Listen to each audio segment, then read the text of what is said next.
Ready with the 0-1. Hit high and deep out to straightaway left.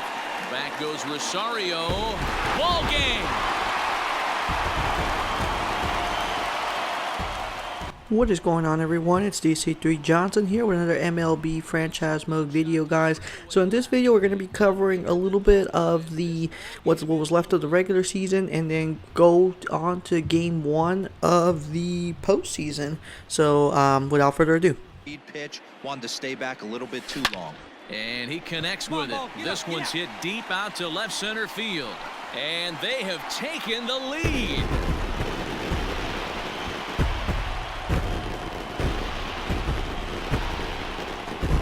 A solo shot here to left center field, and they will take the lead here. It's now a 5-4 ball game.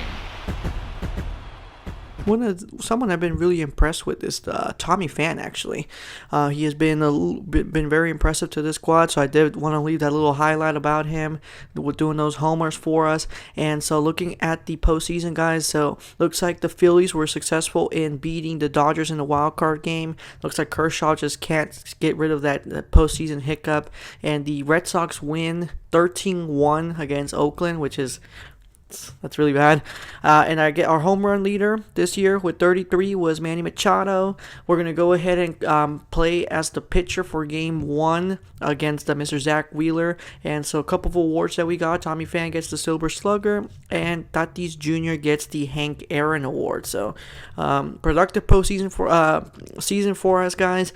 First time we're in this position to get into the postseason, and hopefully we can make a deep run. We are going against Bryce Harper and the Phillies, so it'll be interesting to see how things unfold. I'll go ahead and leave the introduction to the guys. MLB Network is your exclusive home for postseason baseball. It's game 1 of the National League Division Series between the Philadelphia Phillies and the San Diego Padres. Hi again, everybody. Matt Vasgersian welcoming you to our exclusive postseason coverage on MLB Network. With me is Mark DeRosa and Dan Plesac. And Dan, we'll start with you. This series has the feel of one that's about to get very interesting.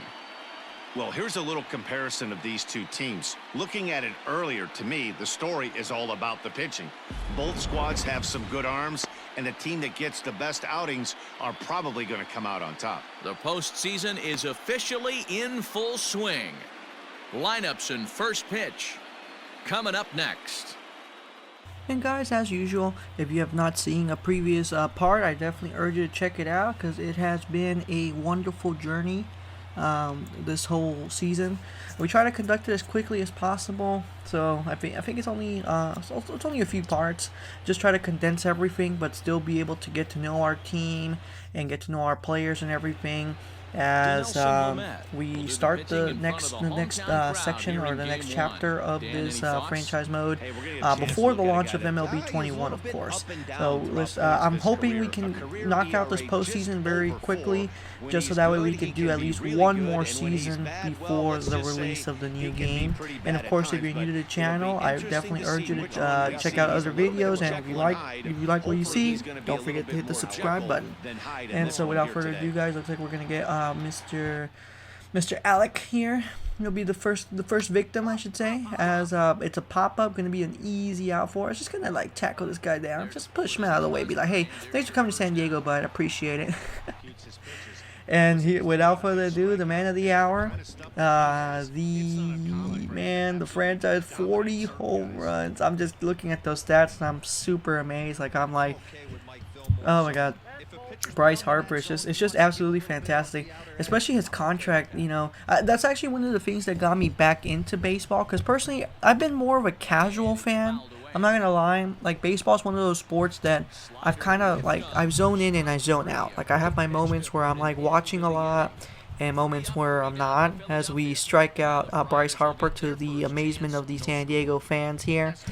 And so Mr. Wheeler is going to be the opposing pitcher on the Phillies end.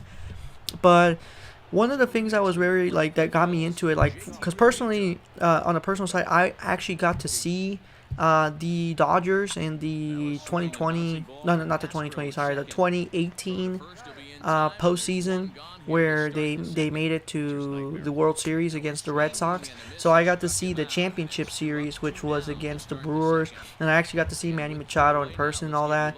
And apparently a lot of people, I never really thought the Dodgers weren't going to pursue Machado, but then when that whole free agency thing swooped in, you know, people were talking about it because his contract was one of the bigger ones, 10 years, $300 million, which is really pretty good if you think about it. I mean, $30 million a year roughly, as we end up giving our first homer to Mr. Moreland there, who just gets us in the second inning, unfortunately. And if I remember correctly, I think this is the guy we traded earlier in the season. So, payback or what? But then everyone was talking about oh, if Manny Machado got $300 million, how much is Bryce Harper going to get? Because everyone kind of saw Bryce Harper as being, as he comes back on base, as being the better of the two. And so he ended up signing a slightly bigger deal in terms of money, but it was a much longer deal. It was 13 years, 330 as we strike him out for a second time.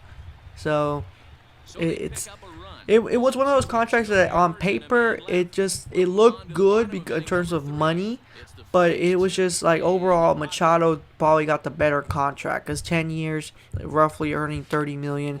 And I guess for Bryce Harper, the decision wasn't mainly just money. I guess like for him it was like he just wanted to kind of be somewhere basically for the rest of his career. Like he just wants to be like, all right, we did it, we done it, perfect, cool. And that's something we're actually going to do with Mr. Tatis Jr. Like, we're gonna lock him in. I mean, I know in real life they've already locked him into like a long-term deal and a long-term contract, and now I'm just hoping we could do something the same here, as we unfortunately try to get the homer in, not able to do that there, and so we're going to continue this odyssey. Try to stop the bleeding as much as possible. Right now it's 2-zip. As we move a little closer into the later stages. Right now we strike out Bryce Harper again for a third time, and you can just see the frustration just building on him. Just building that expectation of like, I gotta get a hit, and it's just, nope, not today. At least not this time around. And so we're gonna go look at this. 5 hits. Unfortunately, we just haven't been able to get a homer in. And right now it looks like they're going to replace us. We got Mr. Jake coming in to pinch hit. So that's going to finish our day as the pitcher. Didn't do too bad, but we're going to go ahead and see what we can do here. So we're going to pinch hit. Looks like this might go away. And it's going to be a double here. 2 outs, bottom of the 7th. And we'll continue this hopefully. We'll see how we do. But, you know, now that going back to Tatis' contract, like I'm just like now we can hopefully get you know, some production this season. Definitely, San Diego is one of those teams that I actually would want to see in person, like live. Like I like the duo, and as Sterling Castro gets an RBI here, we're able to get that. Just go a little conservative, not trying to like out overdo it. So it's going to be a 2-1. So we are able to kind of close in on this lead, but the Padres are one of those teams that I definitely would want to see in person. Like, I've seen Machado before, and I definitely would like to see them paired up, like Machado and Tatis. So I guess MLB 20 has allowed me to grow interest in baseball again. Is what I'm trying to say here, as we get a base hit to continue this inning, continue this little odyssey. And now with Mr. Machado on base, or sorry, on the mound, he just hits it, and it's gonna be a near. It's gonna be a near homer, but unfortunately ends up going out. And so now it's gonna be Mr. Tatis Jr. here, starting us off here. The future franchise player right here. Boom, swings it right out. It's gonna should be a double for us, easy double for us on the first pitch of the new pitcher here, guys. Just starting, ooh, kapow. He's like, kapow, kapow. And now Mr. Eric Hosner, who was clutch in several previous videos, is going to get a nice little hit. It's gonna be a double here for us. We're gonna play conservative and just allow Mr. Tatis Jr. to score. And so now the game is tied as the inning continues. Right now we got a man on second, man on first. And they should start panicking. It looks like they get the new pitcher here. They're like, you know what, we've seen enough. We're gonna get somebody else. And so now we continue. And Mr. Hosner's gonna go for it. He's gonna run it. It's gonna be close, but unfortunately, no cigar for the Phillies as we end up taking the lead here in the bottom of the 8th with thanks to Mr. the catcher, Mr. Austin Nola, I believe. Could be wrong. If I am wrong, please go ahead and let me know in the comments. But I believe his first name is Austin. And now, obviously, we're going to bring in our boy from the Miami Marlins 19 franchise mode, Mr. Curtis Granderson. As we pinch hit here, going to go for it. Looks like our boy's going to get us an RBI. And it is now a 4-2 ball game, guys.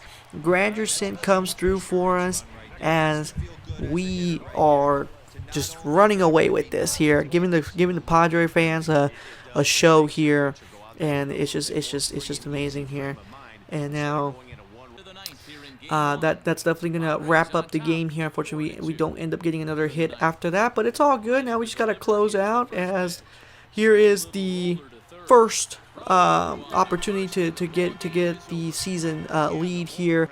The series lead, sorry, excuse me guys, I do apologize. But anyway guys, we'll leave the video right here. We'll go ahead and continue right where we left off on the next video. Thank you guys for watching, take care, and stay safe out there.